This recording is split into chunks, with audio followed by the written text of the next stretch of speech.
আল্লাহ প্রমাণ করে দিয়েছে, আবুল বাবুল দুনিয়ার জগতে যত নাস্তিক আছো, আমি আল্লাহর সাথে শক্তি দেখাই না, ঠিক না বেটি? আমি আল্লাহর সাথে শক্তি যদি দেখাও, আমি আল্লাহ তোমাদেরকে ভূমিকম্পের একটা সাবির নাড়া দিব, তছনছ করে দিবে। আগুনের আন্ডা বাচ্চা গুড়া সুরুষের সব কিছু দুঃসাত হয়ে যাবে, ভবিষ্যৎ হয়ে যাবে, নস্বাত হয়ে যাবে, পৃথিবী ধ্বংস করে দিব। তোদের জন্য আমি একটা সেকেন্ডও পড়া করবো না, ঠিক না বেটি?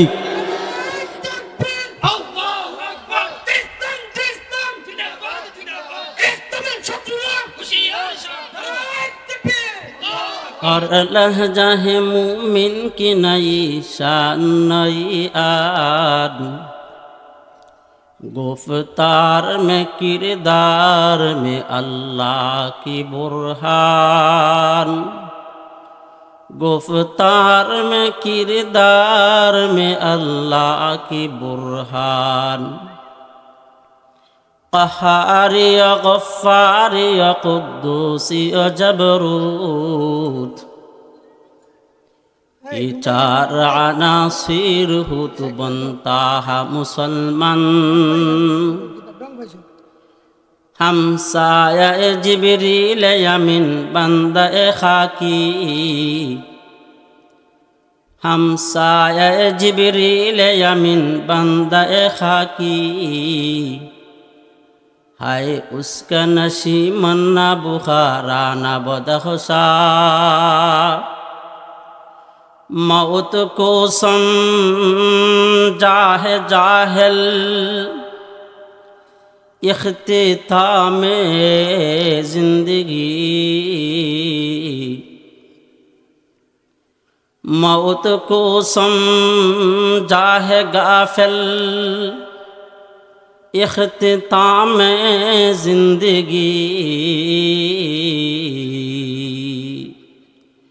दर हकीकत मौत तेरा इब्तिदाए जिंदगी, किसे किसे ताजदारो,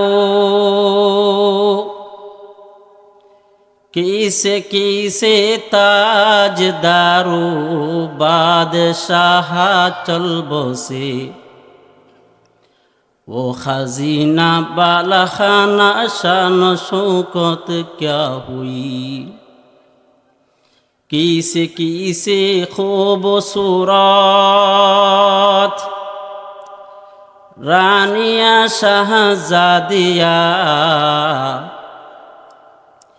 किसे किसे खूबसूरत रानिया शहजादिया,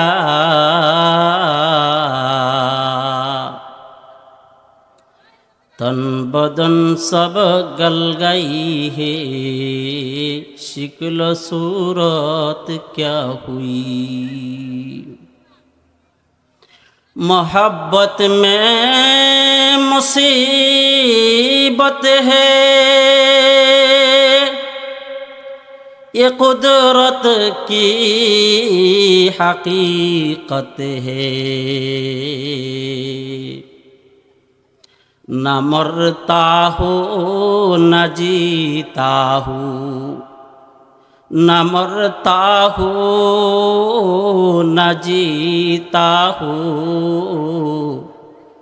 अजीब हालत हमारी है, ला इलाहा अल्लाह अल्लाह तुमी जल्ले जलालुहु, अल्लाह अल्लाह अल्लाह अल्लाह अल्लाह अल्लाह अल्लाह अल्लाह अल्लाह अल्लाह तुमी जल्ले जलालुहु, अल्लाह अल्लाह तुमी जल्ले जलालुहु, शेष करा तो जाए ना गे तुम्हार गुणगान, तुमी कादिर गफ्फार तुमी जलील जब्बार, तुमी कादिर गफ्फार तुमी जलील जब्बार, अनंत असीम तुमी रहीम रहमान। या अय्यतुहान नफ्सुल मुतमाइन्ना ইরজিই ইলা রাব্বিকি রাদিয়াতাম মারদিয়া। চিৎকার দিয়ে বলেন আল্লাহু আকবার। ভাইরা আমার, আল্লাহ রাব্বুল আলামিন বলেন, ও আমার বান্দা, দুনিয়ার জগতে আমাকে মায়া করবায়, দুনিয়া থেকে বিদায় নেওয়ার সময় স্বয়ং আমি আল্লাহ তোমাকে মায়া করব। চিৎকার দিয়ে বলেন সুবহানাল্লাহ। যখন দুনিয়ার জগৎ থেকে বিদায় নিবাই, আমি আল্লাহ তোমাকে জান্নাতের জান্নাতের সাজে সজ্জিত করে তোমার বিদায়টা নিব। তোমার জন্য মালাকুল মউতকে খুব সুন্দর অবস্থায় পাঠাইব, 500 রহমতের ফেরেশতার বহর পাঠাইব। ওই রহমতের ফেরেশতারা পাশে খুশবু চড়াইতে থাকবে, সুন্দর অবস্থায় তোমার জন্য অপেক্ষা করবে, তোমার জন্য রহমতের দোয়া করতে থাকবে।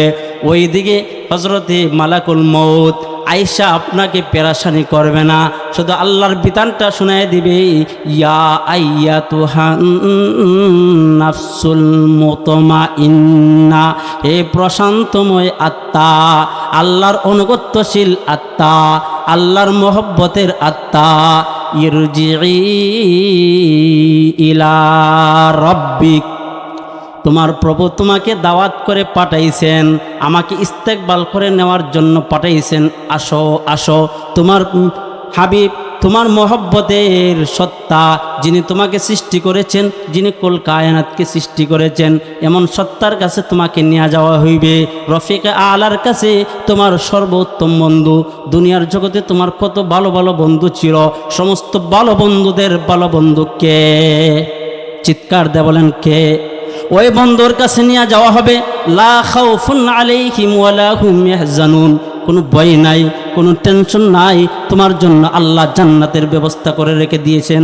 জোরে বলেন সুবহানাল্লাহ।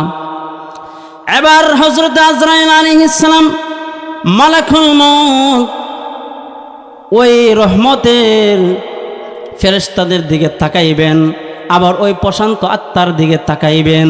তাকাইয়া খুব সুন্দরভাবে মৃদুভাবে মৃদু হাসি দিয়া ওই আল্লাহর বান্দা, অনুগত্যশীল বান্দার রূহটাকে ওই রহমতের 500 ফেরেশতার বহরের মধ্যে দিয়ে দিবে। জান্নাতের মেশকা আম্বরের যুক্ত কাপড়ের মধ্যে মোড়াইয়া প্রথম আসমানের দিকে দৌড় দিবে। যেই মাত্র প্রথম আসমানে যাবে, তার প্রশংসার বন্যা বয়ে যাবে। হ্যাঁ, কতই না উত্তম আত্মা, তার দুনিয়ার জগতের পরিচয়টা কি, সে তার বাবার নাম কি, তার দাদার নাম কি, তার বংশধারা কি? কে কে চান যে আসমানের মধ্যে আমার প্রশংসা হয়? কে চান? দুনিয়ার জগতে ফাঁস করলে আমরা বলি যে আমার বাবার নাম, দাদার নাম, 14 গোষ্ঠীর নাম, ঠিক না বেঠিক? কারা কারা চান যে আল্লাহ তাআলার ঊর্ধ্বে আকাশে আমার 14 গোষ্ঠীর নাম যেন ঘোষণা হয়, প্রশংসা হয়? আল্লাহ আমাদের সকলকে কবুল করে দিনের জন্য। এবার প্রথম আসমানে যাওয়ার পরে প্রশংসার বন্যা বয়ে যাবে। এমনিতে ইস্তেকবালের সাথে রহমতের ফেরেশতারা দ্বিতীয় আসমানের দিকে নিয়ে যাওয়া হবে। সেখানে অটোমেটিক দরজা, লিফটের মতো অটো দরজা খুলে যাবে, সুইচ দিতে হবে না, ধাক্কা দিতে হবে না, দ্বিতীয় আসমানের দরজা খুলে যাবে। ইস্তেকবাল নিয়ে তৃতীয় আসমানের দিকে নিয়ে যাওয়া হবে, সেখানে অটোমেটিক দরজা খুলে যাবে। প্রশংসা আর প্রশংসা, ইস্তেকবাল আর ইস্তেকবার। চিৎকার দিয়ে বলেন আল্লাহু আকবার। এইভাবে তৃতীয়, চতুর্থ, পঞ্চম, সপ্তম, অষ্টম আসমান পর্যন্ত নিয়ে যাওয়া হবে।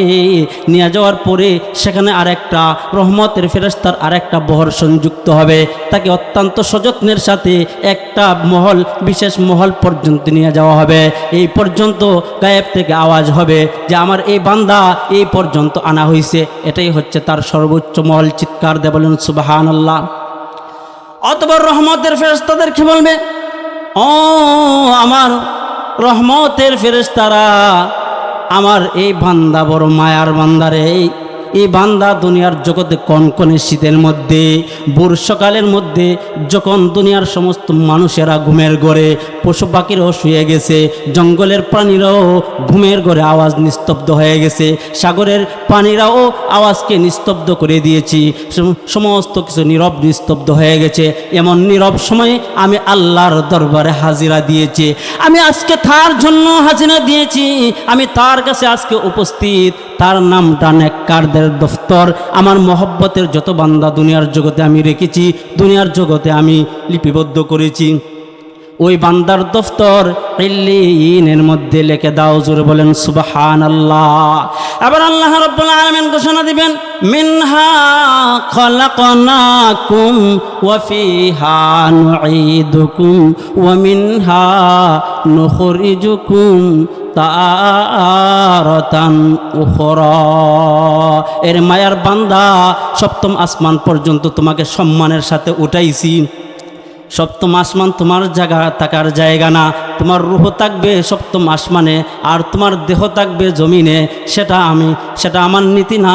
তোমার দেহ যেমনভাবে দুনিয়ার জগতে ছিল, তোমার বটি রুহু একসাথে ছিল, এবারও কিয়ামত পর্যন্ত আমি আল্লাহ তোমার বটি এবং তোমার রুহকে একসাথে রাখতে চাই। তোমাকে মাটি থেকে আমি আল্লাহ সৃষ্টি করেছি, মাটির মধ্যেই ফিরে যেতে হবে। সুতরাং কবরের মধ্যে তোমাকে পৌঁছিয়ে দেওয়া হবে। রহমতের ফেরেশতাদেরকে আল্লাহ ডাক দিয়া বলবে, যাও। যেমনভাবে সম্মানের সাথে খুব ইস্তেকবাল করে প্রশংসা করে করে নিয়ে আসছিলায়, এমনভাবে প্রশংসা করে করে কবর পর্যন্ত নিয়ে যাও। কবরে রাখা হইব। রহমতের ফেরেশতারা আইসিয়া উঠাইব, তিনটা প্রশ্ন করব, তোমার দিন কি, তোমার প্রভুকে, তোমার নবী কি। সুন্দরভাবে প্রশ্নগুলো, হাদিস, লম্বা হাদিস, বুখারী শরীফের হাদিস, ওই হাদিসের দিকে যাচ্ছি না। সুন্দর কইরা একদম যেন মগস্ত, যেন কোনো টেনশন নাই, ছেঁড়ার মধ্যে পেরাশানির কোনো দাগ নাই। চাইনি না চাইন না, আওয়াজ দেখুন আপনারা, চাইনি না চাইন না। এমনি আল্লাহ রাব্বুল আলামিন গায়েব থেকে আওয়াজ দেয়া বলবে, ও রহমতের ফেরেশতারা রে, ওয়াফসাহু লাহু কবরাহু সাবঈনা জিরাআ আও ফি রিওয়ায়াতিন ওয়াফতাহু লাহু ইলা নজরিহি ইলা আখিরি নজরিহি। আমার বান্দার নজরটা যতক্ষণ পর্যন্ত, যত দূর পর্যন্ত যায়, তত দূর পর্যন্ত তার কবরটাকে বড় কইরা দাও, প্রশস্ত কইরা দাও। আমরা প্রশস্ত জায়গায় থাকতে ভালো পাই কিনা, না সংকীর্ণ জায়গায়? মনে করেন ছোট একটা ঘর বানাইছেন, মাথা লেগে যায়, লড়াচড়া করা যায় না, কষ্ট হইব না? কষ্ট হইতো না? আল্লাহ বলেন, দুনিয়ার জগতে কষ্ট করছো, খাইছো না, ফিনছো না, শীতের মধ্যে কনকনি, শীতের মধ্যে উইটা বড় কষ্ট করছো, আজকে আর কষ্টর জায়গা নাই। গায়েব থেকে আওয়াজ আসবে, ফাফিরশুহু মিনাল জান্নাহ ওয়াফতাহু লাহু বাবাম মিনাল জান্নাহ। ও আমার রহমতের ফেরেশতারা, এই বান্দা আমার জন্য দুনিয়ার জগতে বড় কষ্ট করেছে রে, আমার মায়ের বান্দারে। এই বান্দাকে আর কষ্ট দেওয়া যাবে না, তার জন্য উত্তম একটা সুন্দর একটা জান্নাতি পোশাকের ব্যবস্থা করো। একটা জাজিম, উন্নত জাজিম, একটা জান্নাতি শীতের মধ্যে কষ্ট করছে, কবর আর কষ্টের জায়গা না, ভালো উন্নত মানের একটা ম্যাট্রেস অথবা একটা জাজিমের ব্যবস্থা কইরা দাও, যেটা জান্নাতি জাজিম। চিৎকার দাও, বলেন সুবহানাল্লাহ। ওয়াফতাহু লাহু বাবাম মিনাল জান্নাহ। শুধু কবরটা প্রশস্ত করলে হবে না রে, তার কবরটাকে শান্তিময় জান্নাত, চিরস্থায়ী জান্নাতের সাথে সংযোগ করিয়া দাও। চাইনি? এখন আমার কবরের যাত্রাটা ভালো হবে না ভালো হবে না, সেটা বোঝা লাগবে না? সময় কম, কয়েকটা হাদিস শোনাইব, আমি আলোচনা শেষ করে দেব ইনশাআল্লাহ। শুনবেন তো মনোযোগ দিয়া? মুহাদ্দিসিনে কেরাম, মুফাসসিরিনে কেরাম তাফসীরের কিতাবে এবং হাদিসের ব্যাখ্যা গ্রন্থে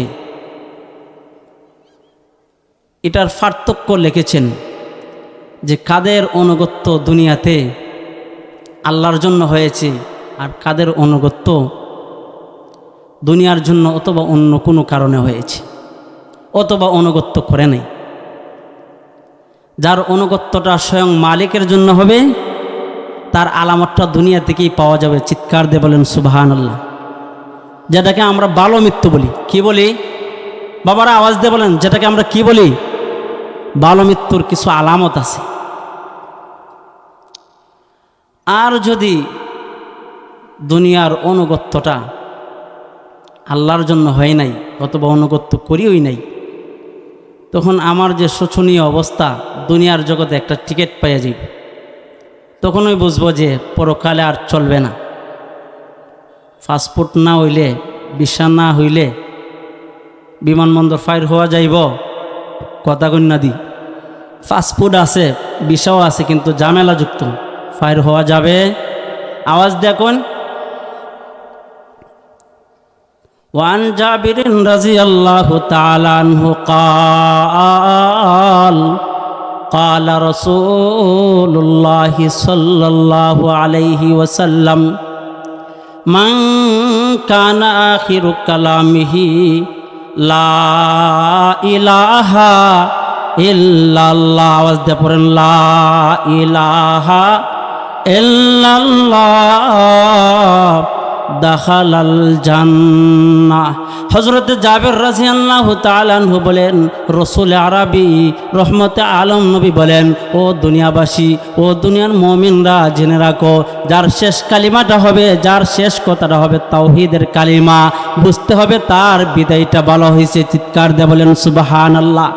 ওয়া নবী হুরায়রা রাদিয়াল্লাহু তাআলা আনহু قال قال رسول الله صلى الله عليه وسلم لقنوا موتاكم بلا إله إلا الله ولا تملوهم فإنه من كان آخر كلامه لا إله إلا الله لا إله إلا الله لا إله إلا الله দাখালাল জান্নাহ।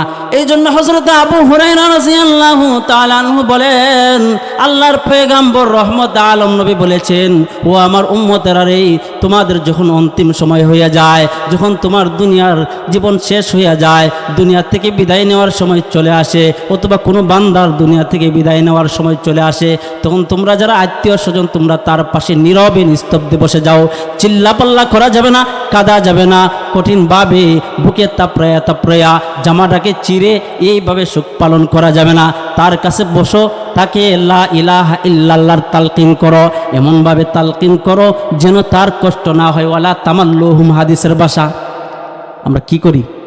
চিল্লাপাল্লা করি না? হাদিসের ভাষ্য হচ্ছে কি? চিল্লাপাল্লা করা যাবে না। এটা হচ্ছে ভালো মৃত্যুর 1 নম্বর আলামত। সবাই দোয়া করবো যেন আমাদের মৌতের সময় যখন চলে আসে, তখন আমরা যেন লা ইলাহা ইল্লাল্লাহ অথবা তাওহীদের কোনো বাক্য নিয়ে দুনিয়া থেকে বিদায় নিতে পারি। চাইনি না? চাই না। 2 নম্বর ভালো মৃত্যুর আরেকটা আলামত আছে, মৌতুল মুতাবিআ। মুহাদ্দিসিনে কেরাম হাদিসের ব্যাখ্যা করতে লেখেন, 2 নম্বর ভালো মৌতের আলামত হইল মৌতুল মুতাবিআ, অনুগত্যের মৌত। ওয়ান আনাস রাদিয়াল্লাহু তাআলা আনহু قال قال رسول الله صلى الله عليه وسلم يبعث كل عبد على ما مات। আল্লাহর পয়গম্বর রাসূল আরবী হযরতে জনাবে রাসূলুল্লাহ সাল্লাল্লাহু আলাইহি ওয়াসাল্লাম বলেন, ও আমার উম্মতেরা রে, তুমি রোজা রাখতেছো, রোজা রাখা অবস্থায় তোমার শেষ বিদায় হয়ে গেছে। চিৎকার দিয়ে বলেন আল্লাহু আকবার। তুমি নামাজে দাঁড়িয়ে আছো, শেষ বিদায় হয়ে গেছে, তাসবিহ সুবহানাল্লাহ পড়তেছো, শেষ বিদায় হয়ে গেছে। এমতো অবস্থায় এটাকে অনুগত্যের মৌত বলে। আল্লাহর পয়গম্বর বলেন, যে বান্দার মৌতটা অনুগত্যের অবস্থায় হয়েছে, তার মৌতটা বুঝতে হবে ভালো মৌত। আমরা চাইনি ভালো মৌত? আমরা চাইনি না? চাই না। আল্লাহর পয়গম্বর রাসূল আরবী সাল্লাল্লাহু আলাইহি ওয়াসাল্লাম বলেন, অনুগত্যের মৌত হইল ভাগ্যের মৌত। অনুগত্য করতে করতে দুনিয়া থেকে বিদায় নিতে পারো, মনে করতে হবে এটা ভাগ্যের মৌত। হযরতে খলিফাতুল মুসলিমিন হযরতে উসমান গনি রাদিয়াল্লাহু তাআলা আনহু কামরার মধ্যে কোরআনে কারীমের তেলাওয়াত করে, ফাসায়াকফিকাহুমুল্লাহ ওয়া হুয়াস সামিউল আলিম। কোরআনে কারীমের তেলাওয়াত মাধুর্য সুরে পড়তেছে। এমতো অবস্থায় দুষ্কৃতিকারীরা তাকে হত্যা করে দিয়েছে। মৌতের অবস্থায় কোরআন তেলাওয়াত করতে করতে দুনিয়া থেকে বিদায় নিয়েছে। চিৎকার দিয়ে বলেন, এটা ভালো মৌত না, অমঙ্গলজনক মৌত। সাহাবী তো এমনই সার্টিফিকেটওয়ালা। এভাবে আমাদের মধ্যে, সমাজের মধ্যে হয় না যে নামাজ পড়তেছে, রোজা রাখতেছে, তাসবিহ পড়তেছে, দুনিয়া থেকে বিদায় নিছে। নিঃসন্দেহে বুঝতে হবে তার মৌতটা বড় ভালো হয়েছে, অনুগত্যের মৌত।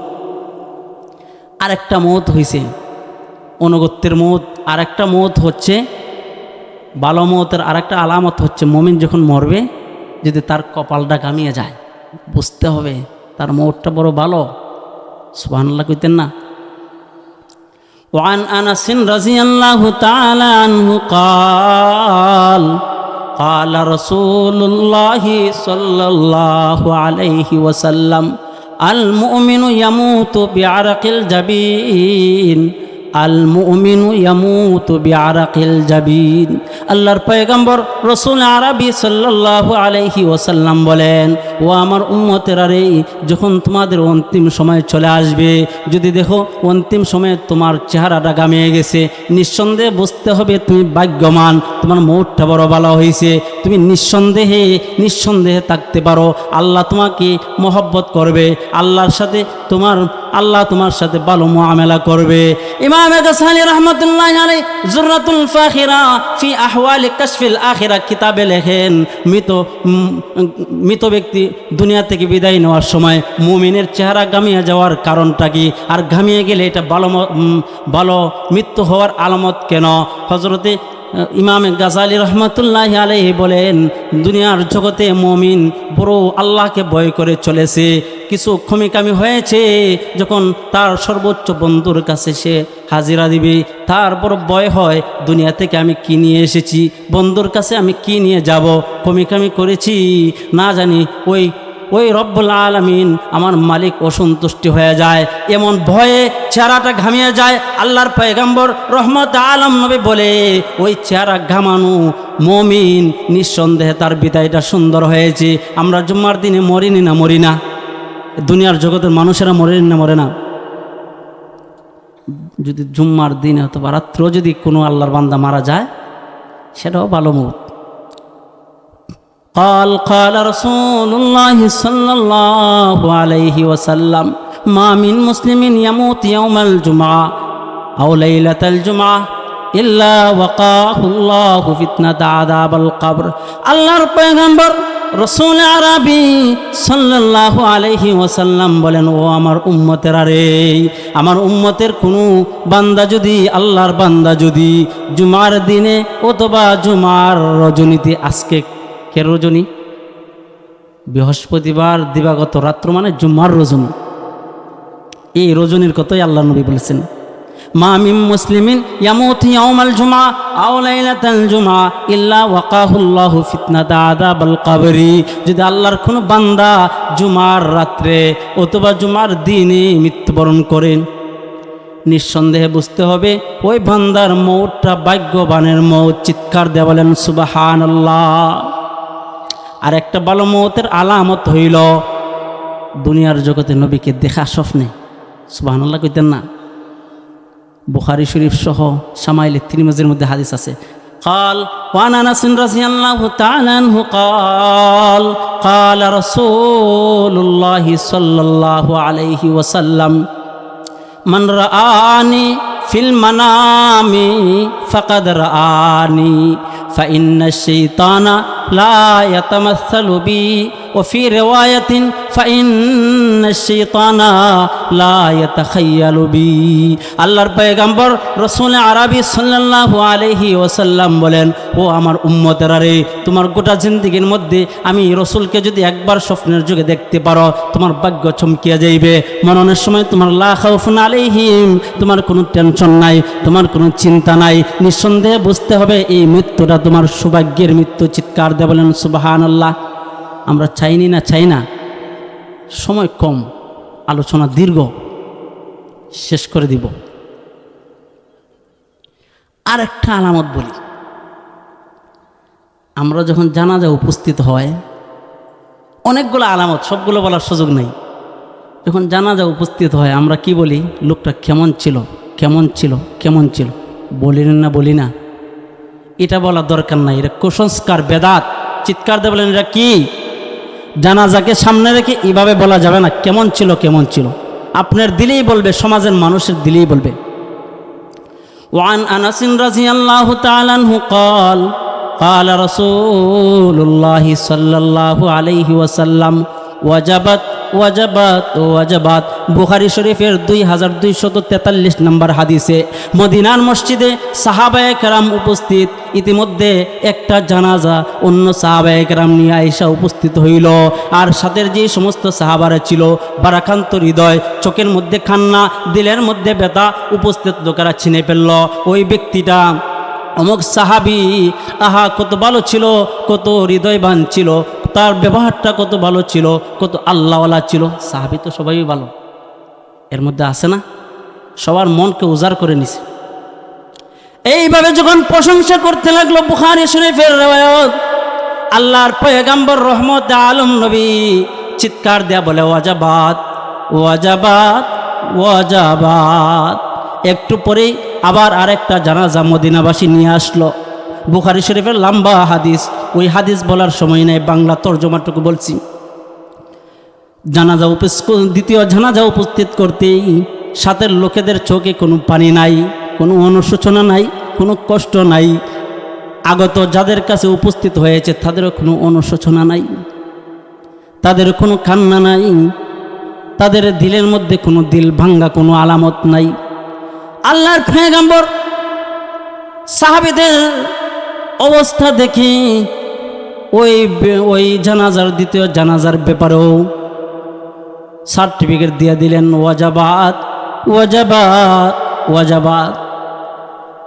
সাহাবীদের মধ্যে একজন সাহাবী কোনো বিষয় যদি দিলের মধ্যে খটকা বাজে সাথে সাথে জিজ্ঞাসা করেন, উনি হচ্ছেন ওমর ইবনে খাত্তাব। চিৎকার দিয়ে বলেন সুবহানাল্লাহ, চিৎকার দিয়ে বলেন ইয়া রাসূলুল্লাহ ইয়া হাবিবাল্লাহ। নবী গো, প্রথম জানাজা নিয়ে আসলো, 3 বার ওয়াজাবাত বলেছেন। কয়বার? কোনো কিছুই বুঝতে পারি নাই। দ্বিতীয় জানাজা নিয়ে আসলো, মানুষের অনুশোচনা নাই, 3 বার ওয়াজাবাত বলছেন। প্রথম 3 বার ওয়াজাবাতের অর্থ কি, আর দ্বিতীয় 3 বারের ওয়াজাবাতের অর্থ কি? আল্লাহর পয়গম্বর রাসূল আরবি সাল্লাল্লাহু আলাইহি ওয়াসাল্লাম বলেন, ও আমার উম্মতেরা রে, আনতুম শাহিদুনাল্লাহ ওয়া আনতুম খলিফাতুল্লাহ। তোমরা হলে দুনিয়াতে আল্লাহর প্রতিনিধি। আমরা কার প্রতিনিধি? আওয়াজ দেখুন। আচ্ছা বলেন, এই এলাকার চেয়ারম্যানে যদি একজনের ব্যাপারে ভালো সাক্ষী দেয়, তখন আমরা সাক্ষীরা গ্রহণ করব না? কোনো একজন পঞ্চায়েতের মুরব্বী যদি ভালো সাক্ষী দেয়, আমরা বলবো যে পঞ্চায়েতের মুরব্বী সাক্ষী দিছে। তো আল্লাহ তাআলা আমাদেরকে দুনিয়াতে প্রতিনিধি বানাইয়া পাঠাইছেন। কারোর ব্যাপারে ভালো সাক্ষী দিলে সে ভাগ্যবান, বাস্তবে সে ভালো। কারোর ব্যাপারে সমাজের লোকেরা যদি তিরস্কার মন্দের সাক্ষী দেয়, বুঝতে হবে তার পরকালের যাত্রা কঠিন। এবার রহমত আলম নবী বলেন, ও আমার উম্মতেরা রে, আনতুম শাহিদুনাল্লাহ ওয়া আনতুম খলিফাতুল্লাহ। তোমরা হলে আল্লাহর প্রতিনিধি। তোমরা প্রথম জানাজার ব্যাপারে ভালো সাক্ষী দিয়েছ। আমি নবী জানি ভালো সাক্ষী হইলে ওই লোকটা ভালো, আল্লাহর কাছেও ভালো, দুনিয়ার জগতেও ভালো। আর দ্বিতীয় যখন জানাজা আসলো, তখন তোমরা তার ব্যাপারে কোনো সাক্ষী দিলে না, বরঞ্চ তিরস্কারের মনোভাব। এই জন্য তোমাদের যেহেতু তিরস্কারের মনোভাব, ওই জন্য তার ভালো কোনো ফাইসালা নাই। তার ফাইসালাটা হতে পারে একটু শোচনীয় ফাইসালা। এই জন্য প্রথমের ব্যাপারে আমি ওয়াজাবাত বলেছি, জান্নাতের ওয়াজাবাত, অর্থাৎ প্রথম জানাজার জন্য তার ভালো সাক্ষীর ব্যবস্থা হয়েছে, তার জন্য জান্নাত ওয়াজিব হয়ে গেছে। আর দ্বিতীয় যখন আমি ওয়াজাবাত বলেছি, তার কোনো রাও শব্দ নাই, বরং তিরস্কারের মনোভাব। এই জন্য তার জন্য জাহান্নামের ওয়াজাবাত বলেছি, অর্থাৎ তার জন্য জাহান্নাম ওয়াজিব হয়ে গেছে। আমরা চাইনি না, চাই না আমাদের পরকালের যাত্রাটা একটু ভালো হোক। কিন্তু আজকে সমাজের মধ্যে কিছু প্রভাবশালী, কিছু ভাইরাল, এই ধরনের কিছু মানুষেরা মনে করে যে দুনিয়ার জগৎ থেকে আর যাইতে হবে না। কিছু পয়সা হলে, কিছু শক্তি হলে, কিছু জনবল হলে মনে করে আর দুনিয়া থেকে যাইতে হবে না। ঠিক না বেঠিক? আর দুর্বল মানুষেরা মনে করে নাই তো নাই, ওই কিচ্ছু নাই, নরম হইয়া দুনিয়া থেকে কোনো স্রোত চলে যায়। ঠিক না বেঠিক? আপনারা পৃথিবীর ইতিহাসে একটা সম্প্রদায় শুনছেন, কওমে আদ, শুনছেন না? শুনছেন না? এই সমাজের মধ্যে এমন মানুষও আছে যারা বলে আল্লাহর কথার কোনো আগামাতা নাই, চিৎকার দিয়ে বলেন নাউজুবিল্লাহ। এমন বাউল ফাউল আবুল এই ধরনের কিছু ফাউলও বলতে এই ধরনের সরল মনা আল্লাহ বিশ্বাসী, আল্লাহ ভক্ত, আল্লাহর অনুগত্যশীল, আল্লাহর মহব্বতের বান্দাদেরকে এই ধরনের কথা শিখায়নি না শিখায় না? কথা কন্যাদি এদের ব্যাপারে আমি 2-4টা কথা বইলা বয়ান শেষ করে দিব, আপনার শুনবেন তো?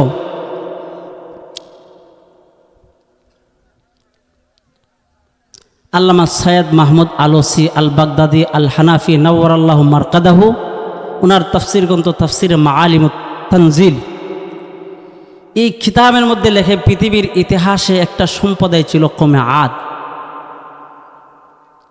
তারা বলো শক্তিশালী, আমাদের ভূমিকম্প হয় না, এখন আমাদের সর্বোচ্চ সতর্কবার্তা, কোনায় চতুর্দিকে সাইলাব হয়ে গেছে। নাস্তিকদের এই সমস্ত অশিক্ষা কুশিক্ষায় সমাজটা কলুষিত হতে চলছে, যার কারণে ওদের এই কুকর্মের ফলাফল একের পর এক আল্লাহ নিজ থেকে খাসফান মাসফা দোষিয়ে দিতে দ্বিধাবোধ করবেন না, পৃথিবীকে তছনছ করে দিতে দ্বিধাবোধ করবেন না। সৈয়দ মাহমুদ আলোসি কওমে আদের সম্প্রদায়ের ইতিহাস থেকে একটা শিক্ষা দিতে চাচ্ছেন। কওমে আদের লোকেরা ছিল বড় শক্তিশালী, তাদের একটা স্লোগান ছিল নাহনু আসাদ্দু মিন্না কুওয়া। পৃথিবীর ইতিহাসে পৃথিবীর বুকে আমাদের চেয়ে আর শক্তিশালী কোনো মানুষ নেই, আমাদের চেয়ে শক্তিশালী কোনো বাহিনী নেই, আমরা যতটা শক্তিশালী গোটা পৃথিবীর কোনো মানুষ কোনো শক্তিশালী না। তাফসিরের কিতাবে লম্বা বর্ণনা, তাদের যে সর্বনিম্ন লোকটা ছিল 12 হাত লম্বা। আজকের জগতে আমরা কত হাত লম্বা? কথা কই না দি? ওয়াকানা আতওয়ালু মিনহুম তাউস, তাদের যে সবচেয়ে লম্বা লোকটা ছিল নেতা লোকটা তাফসিরের কাওয়াসির মধ্যে লেখছে সে ছিল 70 জিরা, 60 গজ লম্বা। সুবহানাল্লাহ কইতেন না? তাদের নবী ছিল হযরতে হুদ আলাইহিস সালাম। অধিকাংশ ছিল মূর্তি পূজকেরা, তাদেরকে বলছে যে আল্লাহর অনুগত্য করো, আল্লাহর শক্তির সামনে শক্তি দেখাইও না, নাস্তিকতা দেখাইও না, এটা নাস্তিকতা দেখাইবার জায়গা না। তারা স্লোগান দেয় নাহনু আসাদ্দু মিন্না কুওয়া, আমরা দুনিয়ার সবচেয়ে শক্তিশালী বাহিনী, আমাদের চেয়ে আর শক্তিশালী কে হতে পারে? হযরত হুদ আলাইহিস সালাম বলেন, ও বুকার দলেরা, যিনি পৃথিবী সৃষ্টি করেছেন, আসমান জমিন সৃষ্টি করেছেন, কুল কায়নাত সৃষ্টি করেছেন, তোমাদের সকল বুকার দলদেরকে সৃষ্টি করেছেন, তিনি হচ্ছেন সবচেয়ে শক্তিশালী। তারা বলে না না না, নাহনু আসাদ্দু মিন্না, চেয়ে বেশি শক্তিশালী গোটা জগতের মধ্যে, পৃথিবীর মধ্যে, ভূপৃষ্ঠে, ভূমণ্ডলে, নবমণ্ডলে কোনো শক্তিশালী কোনো সত্তা হতে পারে না। তোমার আল্লাহ যদি শক্তিশালী হয়ে থাকে তাহলে বলে আমাদের সাথে কুস্তি ধরার জন্য। চিৎকার দেন নাউজুবিল্লাহ কইতেন না? আমাদের সাথে কুস্তি ধরার জন্য বলেন, কত বড় বেওকুফের দলেরা। আল্লাহ বাতাসকে বলে বাতাস চল, বাতাস চল, চল বাতাস চল। বাতাস চলতেছিল, বাতাসের নিয়ন্ত্রক ফেরেশতা বলে থাম বাতাস থাম, এত স্পিড কেন তোর, একটু থাম। বাতাস বলে আপনি নিয়ন্ত্রক, আপনার উপর যিনি রয়েছেন তিনি হলেন মহানিয়ন্ত্রক। চিৎকার দিয়ে বলেন সুবহানাল্লাহ। মহানিয়ন্ত্রকের অর্ডার এসে গেছে, আর বসে থাকার সুযোগ নাই। ইতিহাসের বড় বড় কিতাব লেখা হয়েছে, হযরত এসে পড়ছেন, কথা বলার সুযোগ নাই। শুধু আমি আপনাদেরকে একটা টোকা দিয়ে যাচ্ছি যে বড় বড় ইতিহাসের কিতাব লেখা হয়েছে যে কওমে আদকে আল্লাহ তাদের শক্তির পরীক্ষা করছে। যখন বাতাস আল্লাহ শুরু করে দিয়েছে, ভূমিকম্প হয়নি না হয় না, এই আবুল বাউল কি দুনিয়ার জগতে থাকবে না, নিশ্চিন্ন হয়ে যাবে? চিৎকার দেখুন নবী। যখন বাতাস শুরু করে দিছে তখন ফিলারের সাথে পাঞ্জা ধরে কওমে আদ। হযরত হুদকে বলে তোরা আল্লাহর সাথে কুস্তি ধরছি। চিৎকার দিয়ে বলেন নাউজুবিল্লাহ। আল্লাহ বলেন চল বাতাস চল, বড় অবাধ্য বাহিনী, ওদের সাথে কোনো আপোষ করা যাবে না। আল্লাহ রাব্বুল আলামিন তাদেরকে এমন কঠিনভাবে বাতাস চালিয়ে দিছে, শত শত মাইল উপরে উঠাই দিছে। আল্লাহ বলেন আন্নাহুম আজাজু নাখলিন খাবিয়া, খেজুর বৃক্ষ খাইটা রাখা দিলে জমিনের মধ্যে খারি খারি পড়ে থাকে না, তাদের ঘর বাড়ি সবকিছু লন্ডভন্ড হয়ে গেছে, দুলিশাত হয়ে গেছে, পুলিশাত হয়ে গেছে, সবকিছু লন্ডভন্ড হয়ে গেছে। তাদের শুরু শেষ আন্না বাচ্চা ইরুজের সবকিছু নিষ্পার হয়ে গেছে। নাস্তিকও নাই, নাস্তিকদের ইতিহাসও নাই। আজকে ইতিহাস প্রমাণ করে যে তাদের যেখানে অবস্থান করত সেখানে মহা গর্ত হয়ে রয়েছে। ওই গর্তের মধ্যে কালো মানুষ বসবাস করবে তো দূরের কথা, কোনো পোকামাকড় বসবাস করবে তো দূরের কথা, আসমানের উড়ন্ত পাখি পর্যন্ত ওই দিকে যায় না। আল্লাহ প্রমাণ করে দিয়েছে, আবুল বাবুল দুনিয়ার জগতে যত নাস্তিক আছো, আমি আল্লাহর সাথে শক্তি দেখাই না, ঠিক না বেটি? আমি আল্লাহর সাথে শক্তি যদি দেখাও, আমি আল্লাহ তোমাদেরকে ভূমিকম্পের একটা সাবির নাড়া দিব, তছনছ করে দিবি। আগুনের আন্ডা বাচ্চা গুড়া শুরু শেষ সব কিছু দুঃসাত হয়ে যাবে, ভবিষ্যৎ হয়ে যাবে, নস্বাত হয়ে যাবে, পৃথিবী ধ্বংস করে দিব। তোদের জন্য আমি একটা সেকেন্ডও পুরো করবো না, ঠিক না বেটি?